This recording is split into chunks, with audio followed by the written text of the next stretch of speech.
ফিতরা দেওয়ার কারণটা কি? আল্লাহ রাসূল সাল্লাল্লাহু আলাইহি ওয়াসাল্লাম বলেছেন এই ইবাদত, এই রোজাটা একটা এমন ইবাদত, এই রোজাটা একটা এমন পাক পবিত্র ইবাদত। আল্লাহুস সামাদ। রোজার হালাতে মানুষকে গীবত করতে মানা আছে, রোজার হালাতে মানুষকে চুগলখড়ি করতে মানা আছে, রোজার হালাতে মানুষকে মিথ্যা কথা বলতে মানা আছে, রোজার হালাতে রোজার অবস্থাতে শরীয়ত বিরোধী কথা বলতে মানা আছে। কিন্তু আমরা মানুষ, হইতে পারে আমাদের জবানটা একটু এদিক ওদিক চলে গেছে, চোখটা আমাদের একটু এদিক ওদিক চলে গেছে, রোজাটাতে একটু দাগ লেগে গেছে, রোজাটা একটু ফুটা হয়ে গেছে, রোজাটা একটু আয়েব হয়ে গেছে। তো রাসূল বলছেন উম্মত, তোমার এই দাগটাকে শেষ করার জন্য, তোমার রোজাটাকে পাক পবিত্র করার জন্য তুমি কি করো? ফিতরা আদায় করো। এক নম্বর। দুই নম্বর, তুমি ফিতরা আদায় করো, ফকির মিসকিনের হক হবে। ফকির মিসকিনরা আল্লাহুস সামাদ, তোমার এই ফিতরা থেকে তাদের বাড়ি ঘর চলবে, তারা সুখের জীবন কাটবে, এই জন্য তুমি ফিতরা করো। এবার বলবেন মাওলানা ফিতরা কখন আদায় করতে হবে? ফিতরাটা কখন দিতে হবে? কত ভাই রমজান মাস শুরু হলো, ইমাম সাহেবকে জিজ্ঞাসা করতে শুরু, মন্ডলকে জিজ্ঞাসা করতে শুরু, হ্যাঁ মন্ডল ফিতরা দেবেন না, এবার নেবেন না, হ্যাঁ কয় টাকা ফিতরা দিতে হবে? এই দেখেন আগে শুরু, রোজা একটা দুটো কাটেনি, আগে শুরু। কত ভাই এমন আছে যে ফিতরা জমা করতেছে, ফিতরা এখন জমা হয়ে গেছে। কিন্তু ভাই রে, হাদিস কোরআনে যেটা পাওয়া যায়, আল্লাহ রাসূল সাল্লাল্লাহু আলাইহি ওয়াসাল্লামের জামানাতে সাহাবায়ে কেরাম ঈদের একদিন দুদিন তিন দিন আগে ফিতরা আদায় করতেন। ঈদের একদিন দুদিন তিন দিন আগে ফিতরা আদায় করতেন। এটাই হলো সুন্নাত তরিকা। এইজন্য খুব আগে বেশি ফিতরা জমা করিয়েন না, একদিন দুদিন তিন দিন আগে ফিতরাটা জমা করিয়েন আপনি। এবার কতক্ষণ পর্যন্ত জমা করতে হবে? রাসূল বলেছেন ঈদের নামাজ পড়িতে যাওয়ার আগে আগে তুমি ফিতরা জমা করে তুমি ঈদের নামাজ পড়িতে যাও। এটা মনে করিয়েন না আচ্ছা নামাজটা পড়ে চলে আসে তারপরে তখন ফিতরা দিব এসে, না। রাসূল বলেছেন তোমার ফিতরা হবে না, আম সাদকা, আম দানের মতন তোমার দান হয়ে যাবে। এইজন্য রাসূল বলেছেন উম্মত, তুমি ফিতরা আদায় করো, ফিতরা আদায় করার পর তুমি কি করো? নামাজ পড়িতে যাও। আর নামাজ পড়ে এসে যদি তুমি ফিতরা আদায় করো তাহলে তোমার এটা ফিতরা হবে না, আম সাদকা, আম দানের মতন তোমার দান হয়ে যাবে। ভাইরা আমার, আর একটা আমল বলে যে আপনাদের সামনে, আল্লাহ রাসূল বলেছেন এই রমজান মাসটা যখন শেষ হবে, রমজান মাসের পর একটা মাস আসবে শাওয়ালের মাস, আরবিতে শাওয়ালের মাস আসবে একটা। এই মাসটাতে রাসূল বলেছেন 6টা রোজা আছে। কয়টা রোজা আছে? কয়টা রোজা আছে ভাই? 6টা রোজা আছে। শাওয়াল মাসে 6টা রোজা, যে কোনো টাইমে আপনি করতে পারেন মাসের ভিতরে, শুরুতে করেন, মধ্যখানে করেন, লাস্টে করেন। শাওয়াল মাসের ভিতরে ঈদের দিন শুধু বাদ দিয়ে 6টা রোজা যদি আপনি করতে পারেন, আর এই রমজান মাসের যদি এক মাস রোজা করেন, তো রাসূল বলেছেন গোটা বছরই সেই রোজা রাখা। রমজান মাসের এক মাস রোজা রাখলেন আর শাওয়াল মাসে 6টা রোজা করলেন, তো রাসূল বলেছেন ওই লোকটা গোটা বছরই রোজার হালাতে থাকলো, গোটা বছরই তার রোজা রাখা হলো। সুবহানাল্লাহ। আপনারা জানেন একটা নেকি করলে 10টা নেকির সমান আপনি পাবেন। এক ওয়াক্ত নামাজ পড়তে গেলে 10 ওয়াক্তের সমান আপনি নেকি পাবেন। এই মতো একটা রোজা যদি আপনি করেন 10 দিনকার সমান আল্লাহ আপনাকে নেকি দিয়ে দিবেন। 10 দিনকার সমান নেকি দিয়ে দিলেন। তো আপনি 30 দিন রোজা করলেন, 30 10 গুণা করলেন, আপনি কতটি হলো? এবার 6 দিন আপনি ওদিকে রোজা করবেন, 6 10 60টা হয়ে গেল। আল্লাহুস সামাদ। তাহলে ভাই 360 দিন বছর হয়। আপনি যদি এদিকে 30টা রোজা আর ওদিকে যদি 6টা রোজা আপনি করেন তাহলে 360 দিনই আপনার রোজা করা হলো। আল্লাহ তাবারক ওয়া তাআলা আপনাকে কতখানি ফজিলত দান করবেন, নেকি দান করবেন। এই জন্য ভাইরাকে বলবো, মায়েরাকে বলবো, যদি আপনাদের ইচ্ছা হয়, না যদি কেউ বলে যে আমি রোজা করব না তো গুনাহ হবে না। যদি কেউ বলে না আমি শাওয়াল মাসে রোজা করব না, গুনাহ হবে না, করলে নেকি আছে। নেকি কি? রমজান মাসের রোজা, শাওয়াল মাসের 6টা যদি রোজা করে গোটা বছর আপনার রোজা করা হলো। আর একটা মাসলার কথা বলে দিই ভাইরে, রোজার দিনে যদি কোনো মানুষ ভুল করে যদি খেয়ে লাই, ভুল করে খেয়ে নিয়েছে, আপনি কাম করে এলেন, মাঠ থেকে এলেন, বাজার থেকে এলেন, দোকান থেকে এলেন,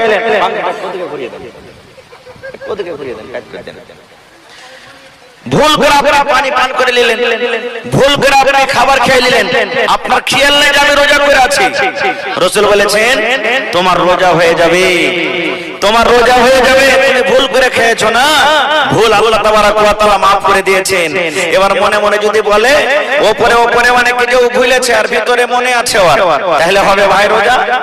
রোজা হবে? হবে না গো ভাই, হবে না।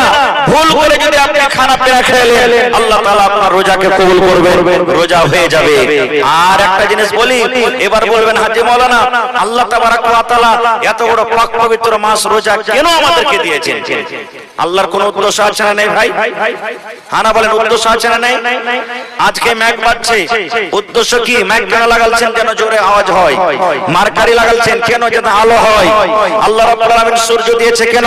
যেন গোটা পৃথিবীকে জোনাক করে। আল্লাহুস সামাদ।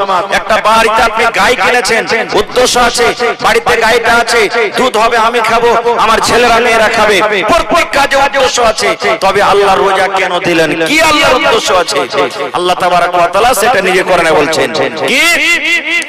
ইয়া আইয়ুহাল্লাযীনা আমানু, হে আমার ঈমানদার বান্দা বান্দীরা তোমরা শুনে নাও, আল্লাহ রাব্বুল আলামিন ঈমানদার বান্দা বান্দীদেরকে কত ভালোবাসেন।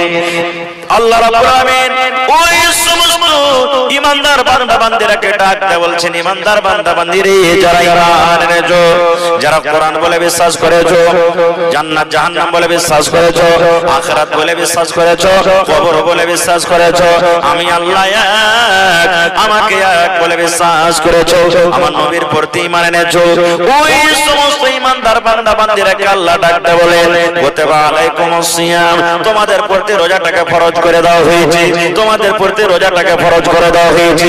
আল্লাহ রাব্বুল আলামিন আবার বলেন, বান্দারে তোমরা এটা মনে করিও না যে আল্লাহ এক মাস রোজা শুধু আমাদের প্রতি ঝামেলা দিয়ে দিয়েছেন, আল্লাহ এক মাস কষ্ট দিয়েছেন, আল্লাহ রাব্বুল আলামিন আমাদের প্রতি এক মাস বোঝ দিয়ে দিয়েছেন। আল্লাহ বলেন, না না না, আমি তোমাদের প্রতি ঝামেলা করিনি, তোমাদেরকে আমি কষ্ট দেই, তোমাদের প্রতি আমি জুলুম করিনি। কামা কুতিবা আলাল্লাযীনা মিন ক্বাবলিকুম, আল্লাহ বলেন তোমাদের আগে যত নবী এসেছিলেন সমস্ত নবীকে আমি আল্লাহ রাব্বুল আলামিন রোজা দান করেছিলাম। তোমাদের আগে যত নবী এসেছিলেন সমস্ত নবীদেরকে আমি রোজা দিয়েছিলাম, কিন্তু রোজা রাখার নিয়মটা হলো আলাদা। যেমন দাউদ নবীর ব্যাপারে এসেছে, দাউদ নবী রোজা করতেন, আল্লাহ যে তাকে রোজা দিয়েছিলেন একদিন বাদে একদিন, একদিন বাদে একদিন। আজকে রোজা করলেন, কালকে হলো ইফতার, পরশু রোজা করলেন, তারপরের দিন আবার ইফতার, তারপরের দিন রোজা করলেন, তারপরের দিন ইফতার। এই পরে পরে মুসলমান দাউদ নবীকে একদিন পরে একদিন আল্লাহ রাব্বুল আলামিন রোজা দিয়েছিলেন। এইভাবে বিভিন্ন নবীদেরকে বিভিন্ন সময়তে বিভিন্ন রকম রোজা দিয়েছিলেন আল্লাহ রাব্বুল আলামিন। তাই বলছেন, দুনিয়ার মানুষরে, কামা কুতিবা আলাল্লাযীনা মিন ক্বাবলিকুম, আমি শুধু তোমাদের প্রতি এটা জুলুম করিনি, আমি শুধু তোমাদেরকে আল্লাহ এই রোজাটা দিইনি, তোমাদের আগে যত নবী যত রাসূল এসেছিলেন আমি আল্লাহ তাদেরকে রোজা দিয়েছিলাম। কেন রোজা দিলাম? রোজা দিলাম কেন? রোজা দেওয়ার উদ্দেশ্য কি? রোজা দেওয়ার কারণটা কি? আল্লাহ বলেন, লাআল্লাকুম তাত্তাকুন, যেন তোমরা এক মাস রোজা রেখে মুত্তাকি হতে পারো, এক মাস রোজা রেখে যেন তোমরা পরহেজগার হতে পারো, এক মাস রোজা রেখে তোমরা যেন সালেহ বান্দা বান্দী হতে পারো, এক মাস রোজা রেখে যেন তোমরা নিজের জীবনের গুনাহটাকে maaf করে তোমরা মুত্তাকি পরহেজগার দিনদার তোমরা হতে পারো। এক মাস রোজা রেখে যেন তোমরা মুত্তাকি পরহেজগার হইতে পারো, এই জন্য আমি আল্লাহ তাবারাক ওয়া তাআলা রোজা দিয়েছি। কেমন কথা? তিনটা জিনিস থেকে বাঁচার নাম হলো কি? রোজা। কয়টা জিনিস ভাই? একটু কথা বলেন, কয়টা জিনিস? তিনটা জিনিস। এক নম্বর হলো খানা, দুই নম্বর হলো পিনা, তিন নম্বর হলো স্ত্রী। এই তিনটা জিনিস থেকে বাঁচার নাম হলো রোজা। বন্ধুরে আমার, আজ আপনি যখন সাহরি খাবেন, যখন ফজরের আজান হয়ে যাবে, তখন থেকে নিয়ে ইফতারি করা পর্যন্ত আল্লাহ রাব্বুল আলামিন রোজার হালাতে আমার আপনার জন্য খানাকে আল্লাহ হারাম করে দিয়েছেন। না হালাল আছে? জোরে বলে, আল্লাহ হারাম করে দিয়েছেন। আর কি? দুধ হালাল না হারাম? দুধ হালাল না হারাম? আর চা, পানি জুস সব হালাল নাকি? কিন্তু মুসলমান এই সাহারি যখন আমরা শেষ করি বন্ধুরে, মোটামুটি 4টা বেজে 10 মিনিট 11 মিনিট পর্যন্ত আমরা খাই, তখন থেকে নিয়ে ইফতারি করা পর্যন্ত আল্লাহ রাব্বুল আমিন রোজার হালাতে হালাল করা দুধকে আল্লাহ হারাম করে দিয়েছেন, রোজার হালাতে চাকে হারাম করে দিয়েছেন, রোজার হালাতে জুসকে আল্লাহ হারাম করে দিয়েছেন। 3 নম্বরে আমার আপনার স্ত্রী, যেটা আমার জন্য আপনার জন্য জায়েজ আছে, যেটা আমার জন্য আপনার জন্য হালাল আছে, নিজের নিজের স্ত্রী মানুষের জন্য হালাল আছে।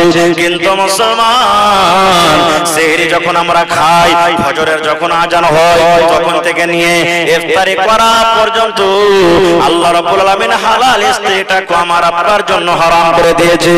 ও রোজাদার ভাইরা তোমরা শুনে নাও, আল্লাহ বলেন ও দুনিয়ার মানুষ, এই রোজার হালাতে খবরদার তোমার স্ত্রীর কাছ থেকে তুমি দূরে থাকবে।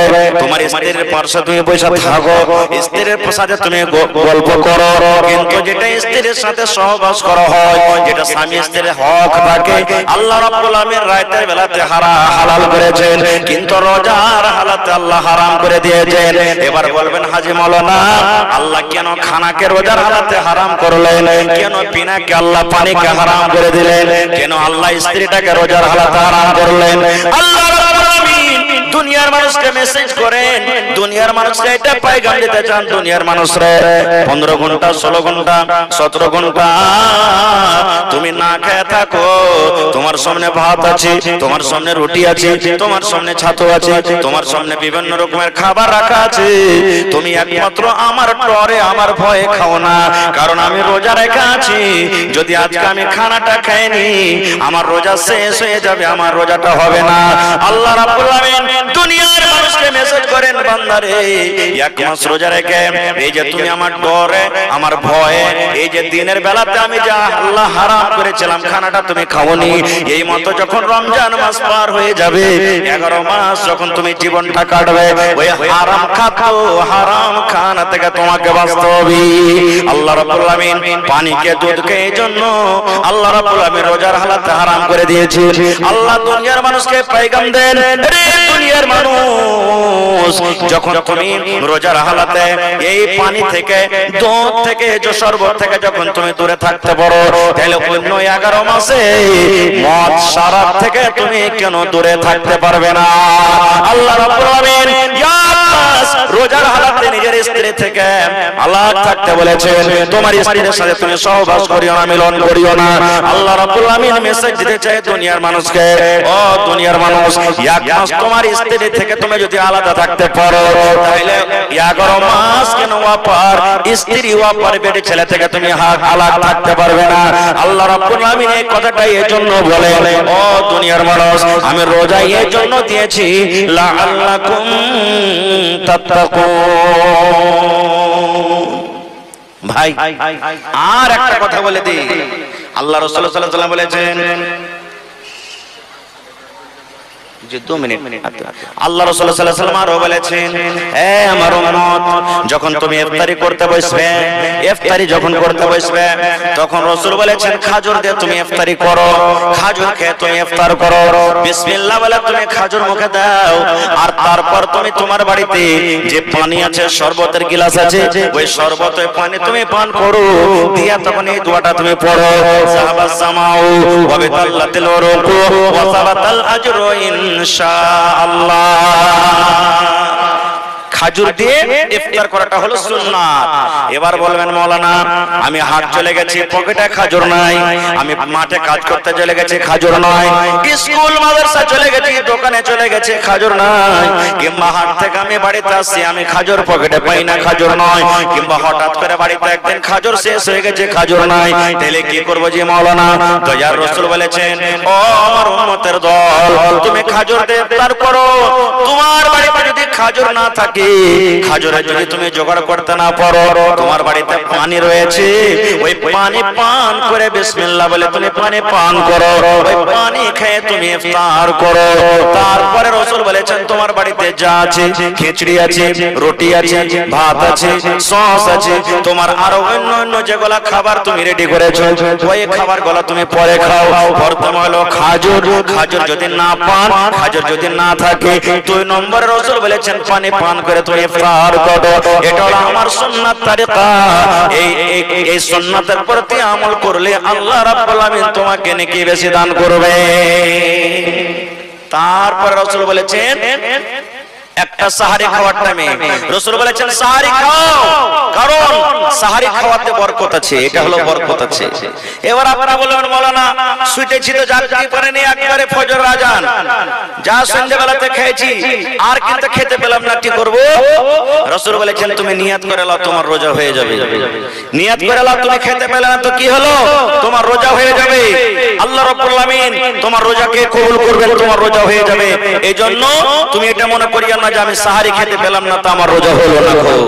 এবার ভাই সাহারি যে আমরা খাচ্ছি, ওরে আল্লাহ এমন দেবে দেবে দেবে দেবে খাচ্ছি যে ফজরের নামাজের সময় শেষ, এমন করে খাচ্ছি সাহারি যে ফজরের টাইমে আর নামাজ পড়তে পারি না। সাহারি একটা মতলব নেই রে ভাই, সাহারি অল্প খান, কম খান। এটা না যে 4 থালি 5 থালি 7 থালি না খেতে গেলে আমার হবে না, না সাহারি খান, অল্প কিছু খান, যেন আল্লাহ তাবারক ওয়া তাআলার ইবাদতে বাধা না পড়ে যায়। আল্লাহ তাবারক ওয়া তাআলার ইবাদত করতে গিয়ে সুস্তি কাহিলি ভিতরে না চলে আসে, যেন আল্লাহ তাবারক ওয়া তাআলার ইবাদত থেকে গাফিল না হয়ে যায়। কত ভাই রোজা করেন, রোজা তো করেন কিন্তু কেউ আল্লাহর তরি আল্লাহর ভয়ে রোজা করেন, আর কত ভাই রোজা করেন মানুষকে দেখে লোক দেখানো রোজা। হবে রোজা না করলে কারি সাহেব কি কইবে, ইমাম সাহেব কি কইবে, মোড়ল কি বলবে, হাজী কি বলবে, এই যে কি বলবে, এই নিয়ত করে যদি রোজা রাখেন কি নেকি হবে জানেন? আমার কথা নয়, আল্লাহ রাসূল সাল্লাল্লাহু আলাইহি ওয়াসাল্লাম বলেছেন মান সামা রমাযানা ঈমানান ওয়া ইহতিসাবা গুফিরা লাহু মা তাকাদ্দামা মিন যামবি। আল্লাহর নবী বলেছেন যে আমার বান্দা বান্দি, যে আমার উম্মতের মধ্যে মান সামা রমাযানা, যে রোজা রাখলো ঈমানান, ঈমান বিশ্বাস ইয়াকিন মনে করে আল্লাহ রোজাকে ফরজ করে দিয়েছেন, ওয়া ইহতিসাবান নেকি মনে করে রোজা করলেন, আমি রোজা রাখলে আল্লাহ রাব্বুল আলামিন নেকি দান করবেন। এই দুটো উদ্দেশ্য নিয়ে যারা রোজা করবে আল্লাহ রাসূল বলেছেন গুফিরা লাহু মা তাকাদ্দামা মিন যামবি, আল্লাহ রাব্বুল আলামিন তার জীবনের ছোট ছোট গুনাহকে আল্লাহ maaf করে দেবে। দুটো উদ্দেশ্য, একটা ঈমানের কথা বলা হয়েছে, একটা ইহতিসাব নেকি মনে করে বিশ্বাসের সাথে যারা রোজা রাখবে তার গুনাহ maaf হবে। এর অপোজিট উল্টা নিয়ে এলেন, যারা রোজা রাখলো নাওয়ার মধ্যে ঈমান আছে আর না ইহতিসাব আছে, না নেকি মনে করে রোজা করলো, না বিশ্বাস করে রোজা রাখলো যে আল্লাহ আমাকে ফরজ দিয়েছেন, ফরজ আছে রোজাটা, লোক যখন রোজা করলো, এরকম রোজাদারের রোজা আল্লাহ তাবারক ওয়া তাআলার দরবারে কবুল হবে না। যেমন আল্লাহ তাআলা নামাজের ব্যাপারে বলছেন ফাওয়াইলুল লিল মুসাল্লিন, ওই নামাজীরা ওয়াইল নামে জাহান্নামে যাবে। আল্লাহুস সামাদ, কোন নামাজীরা ওয়াইল নামে জাহান্নামে যাবে? আল্লাহ তাবারক ওয়া তাআলা বলছেন আল্লাযীনা হুম ইউরাউন, যারা লোককে দেখছে, মানুষকে দেখছে নামাজ পড়ে। বিহাই বাড়িতে এসেছে নামাজি বিহাই, জীবনেই নামাজ পড়ে না। মা খালারা বলবে টগরের মা কি হয়েছে, বিহাই নামাজ পড়তে যাবে, তুমি না যাবে তো কি বলবে? এই যে বিহাই কি বলবে, ইয়ার ডরে ভয়ে 1-2 টাইম যে বিহাই থাকবে শুধু শুধু নামাজটা পড়ে নিলে বিহাই গেল, নামাজও গেল। এই যে ভাইরাকে দেখবেন কত ভাই, মনে দুঃখ করবেন না, মাগরিবের টাইম খানে কত ভাই নামাজ পড়বে, মসজিদে জায়গা নাই, বাকি 4 টাইম ফাঁকা, যাবে না কার মসজিদে। কারণ মাগরিবের টাইমে যাওয়ার মানে হলে যে রোজা করেছি হাজির দিতে এসেছি, সব দেখবে যে হ্যাঁ রোজা করেছি তো নামাজ পড়তে এসেছে। কত ভাই রোজা করবে না, তা নামাজ পড়তে চলে যাবে, না গেলে কি করবে, শালা রোজা করে নিবে নামাজ পড়তে এলো। এরকমই কথা মনে করবে। তো ভাই রে, বলার মেলায় কিছু কথা আছে ভাই। এই রোজাটা একটা এমন ইবাদত, এই রোজার ব্যাপারে আল্লাহ তাবারক ওয়া তাআলা নিজে বলছেন হাদিসে কুদসি, হে আমার ফেরেশতারা, নামাজের নেকি তোমরা দাও, হজের নেকি তোমরা দাও, তেলাওয়াতের নেকি তোমরা দাও, দানের নেকি তোমরা দাও, কিন্তু রোজার যখন বাড়ি এলো আল্লাহ তাবারক ওয়া তাআলা ফেরেশতারাকে বলছেন, রে আমার ফেরেশতার দল, ফাইন্নাহু লি ওয়া আনা আজজি বিহি। আল্লাহ বলেন রোজা হলো আমার জন্য, আর আমি আল্লাহ তাবারক ওয়া তাআলা তার বদলা দিব। রোজা আমার, তোমাদেরকে নেকি দিতে হবে না ফেরেশতারা, আমি আল্লাহ তাবারক ওয়া তাআলা রোজার নেকি দান করব। ভাই তাহলে এই পাক পবিত্র রমজান মাসে আল্লাহ তাবারক ওয়া তাআলা রহমতের দুয়ারকে খুলে দিয়েছেন, আল্লাহ তাবারক ওয়া তাআলা গজবের দুয়ারকে বন্ধ করে দিয়েছেন। যত লুটতে পারবেন লুটেলেন, যত নেকি করতে পারবেন নেকি করেলেন। আল্লাহুস সামাদ। ভাই এই নেকির রাস্তাগুলোর মধ্যে একটা নেকি হলো কি দান, সাদকা, খায়রাত। দান একটা হলো নেকি। আল্লাহুস সামাদ। আজকে মসজিদটা আল্লাহর ঘর, এই ঘরের জন্য আজকে আপনারা জালসা লাগিয়েছেন এই শবে কদর, লাইলাতুল কদরের রাতে।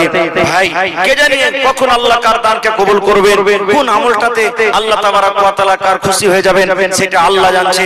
আল্লাহ নবী সাল্লাল্লাহু আলাইহি সাল্লাম বলেছেন, একটা ইমরাতুল ফাহিশা, বেশ্যা নারী, কুকুরকে পানি পান করিয়ে জান্নাতি হয়ে গেছে। কুকুরকে পানি পান করিয়ে, কুকুরকে পানি খাইয়ে সেই মহিলা জান্নাতি চলে গেছে। একটা মহিলা বিলাইকে বেঁধে রেখেছে, না ওকে খাইতে দিয়েছে, না পানি দিয়েছে, না ওর গলাখানটা খসিয়ে দিয়েছে, বিলাই শুকিয়ে শুকিয়ে তড়িয়ে মরে গেছে, মহিলাটা জাহান্নামী হয়ে গেছে। ভাইরে, আল্লাহ রাসূল সাল্লাল্লাহু আলাইহি ওয়াসাল্লাম বলেছেন, এক জামানাতে একটা লোক 100টা লোককে মার্ডার করেছিল, 100টা লোককে মার্ডার করেছিল, কিন্তু আল্লাহর দরবারে এমন ভাবে তওবা করলেন, আল্লাহ তার তওবা কবুল করে আল্লাহ তাআলা তাকে জান্নাতে ঘোষণা করে দিয়েছেন। ভাই কখন কোন আমলে আল্লাহ তাবারক ওয়া তাআলা আমার আপনার উপরে রাজি হয়ে যাবেন সেটা আল্লাহ জানেন, আমিও জানি না। যেমন একটা হাদিস আছে, আল্লাহ রাসূল সাল্লাল্লাহু আলাইহি ওয়াসাল্লাম ফজরের নামাজ পড়লেন, ফজরের নামাজ পড়ার পর মুক্তাদির দিকে ঘুরলেন, মুক্তাদির দিকে ঘোরার পর তখন বলছেন, বেলাল, ও বেলাল তুমি কোথায় আছো, এখানে এসো আমার সামনে। বেলাল হাজির হয়ে গেলেন। এবার নবীজি বললেন, বেলাল তোমার জীবনে তুমি কোন এমন আমল করো বাবা, যে আমলটার কারণে আমি নবী, আমি জান্নাতের ভিতরে তোমাকে আমার আগে আগে হাঁটতে দেখেছি। নবী বলছেন, আমি পেছনে পেছনে আছি আর তুমি আগে আগে হাঁটছো, কোন এমন আমল করো বেলাল, আমলটার কথা কি বলবে না? তো হযরত বেলাল বলছেন, হুজুর এরকম তো আমি দেখতে পাই না যে কিছু আমল করি, আপনার সাথে নামাজ পড়ি, তেলাওয়াত করি, এগুলা যা আল্লাহ রাব্বুল আলামিন শক্তি দেন আমি করি, এরকম তার কোন আমল দেখতে পাই না। রাসূল বলছেন, না রে বেলাল, না, তুমি আমল করো, কারণ আমি নবী তোমাকে জান্নাতের ভিতরে আগে আগে হাঁটতে দেখেছি। বাবারে আমলটা কি একটু মনে করে তুমি। এবার তখন বেলাল কি বলছে, আল্লাহর নবী গো, ইয়াখান আমি আমল করে নবী গো, আমার জীবনের ইয়াখান আমি আমল করে, যখন আমি ওযু করি, আমার যখন ওযু ভেঙে যায়, যখন আমি ওযু করি, নামাজের টাইম হোক কিংবা না হোক, আমি মসজিদে ঢুকতে গেলে, ওযু করে মসজিদে ঢুকতে গেলে আমি 2 রাকাত করে আমি নামাজ আদায় করি। 8টার সময় 9টার সময় যদি আমার ওযু ভেঙে যায়, ওযু করি, তাইলে আমি ওই টাইমে ওই সময়তে আল্লাহর ঘর মসজিদে গিয়ে আমি 2 রাকাত নামাজ পড়ি। 2টার সময় আমার জোহরের নামাজ পড়া হয়ে গেছে, 2টার সময় যদি আমার ওযুর দরকার হয়, আমি যদি ওযু করি, তাহলে ওই টাইমে আমি আল্লাহ রাব্বুল আমিনের মসজিদ গিয়ে আল্লাহর ঘর গিয়ে আমি 2 রাকাত আমি নামাজ আদায় করি। আল্লাহ রাসূল বললেন, বেলাল রে, এই আমলটার কারণে আমি তোমাকে জান্নাতের ভিতরে আগে হাঁটতে দেখলাম। নারে তাকবীর। ভাই তবে রাসূল বলেছেন, মান বানা লিল্লাহি মসজিদান বানাল্লাহু লাহু বাইতান ফিল জান্নাহ, যে এখন আল্লাহর ঘর বানাবে, আল্লাহর ইবাদতখানা বানাবে, মসজিদ যে নির্মাণ করবে, আল্লাহ তাবারক ওয়া তাআলা নবী বলেছেন, আল্লাহ তাআলা তার জন্য জান্নাতের ভিতরে এখন ঘর বানিয়ে দিবেন।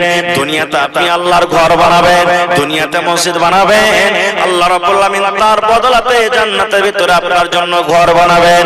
5 মঞ্জিলা ঘর বানিয়ে দিবেন, তার ফজিলত বয়ান করা হয়নি। 2 মঞ্জিলা ঘর বানাবেন, তার ফজিলত বয়ান করা হয়নি।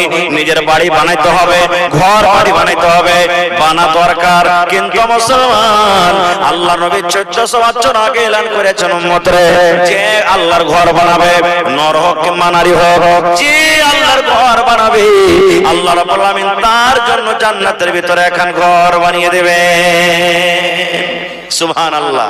মসজিদের পাশে একটা ফাঁকা জায়গা ছিল, নবীজি সাহাবীদেরকে বলছেন, ওগো সাহাবীরা, আমার সাহাবীরা শোনো, এই মসজিদের পাশে ফাঁকা জায়গা আছে, এই জায়গাটা খরিদ করে যে মসজিদে লাগাতে পারবে আল্লাহ তাআলা তার বদলাতে জান্নাতে এখন ঘর বানিয়ে দিবেন। উসমান গনি দাঁড় হয়ে গেলেন, নবীজি আমি উসমান এই জায়গা খরিদ করে মসজিদে আমি লাগিয়ে দিলাম, যত টাকা লাগবে, যত পয়সা লাগবে আমি উসমান দিব, এই টাকাটা দিয়ে আমি এই মসজিদের জমিনটাকে আমি মসজিদে মিলিয়ে দিলাম, ফাঁকা জায়গাটাকে, ফাঁকা জমিনটাকে মসজিদে আমি সাজিয়ে দিলাম। আল্লাহ রাসূল বলছেন তার জন্য জান্নাতের ভিতরে এখন ঘর বানাবে। তো ভাই বলার মেলায় কিছু আছে, আল্লাহ হায়াত রাখে, ইনশাআল্লাহ কোনদিন আবার আলোচনা করব। তবে ভাইরি 1 টাকা পারবেন তো 1 টাকা আপনার কাছে নিব। মসজিদে আপনাদের টাইলস লাগবে, আর ভিতর সব একবারে ভুয়া সব বালুগুলো খোঁচা গেছে, ভিতরে প্লাস্টারের দরকার আছে। প্লাস্টার না করতে গেলে আপনার টাইলস লাগবে না, মার্বেল লাগবে না। ভাই দেখি কোন আল্লাহর বান্দা আজকে আছেন, মাওলানা মা বাপ দাদু দাদি নানা নানি দুনিয়া থেকে কত কিছু লেগেছেন, তাদেরকে স্মরণ করে আমি 100 সেফটি বালুর দাম আমি মসজিদে দান করলাম 5 থেকে 6000 টাকা। দেখি কোন এমন আল্লাহর বান্দা আছেন, মাওলানা 1000 ইটের দাম 10000 টাকা আমি মসজিদে আল্লাহর ঘরে আমি দান করলাম। দেখি কোন আল্লাহর বান্দা আছেন, মাওলানা 50 বড়া আমি সিমেন্টের দাম আল্লাহুস সামাদ আমি 50 বড়া 10 বড়া 20 বড়া করে আমি সিমেন্ট আল্লাহর ঘরের জন্য আমি দান করে দিলাম। দেখি কোন আল্লাহর বান্দা এবং বান্দি আছেন, মা খালা দাদি নানি আছেন, গলার হার, নাকের নাকমণি, কানের বালি, আর হাতের পায়াল, হাতের কি বলছে চূড়া,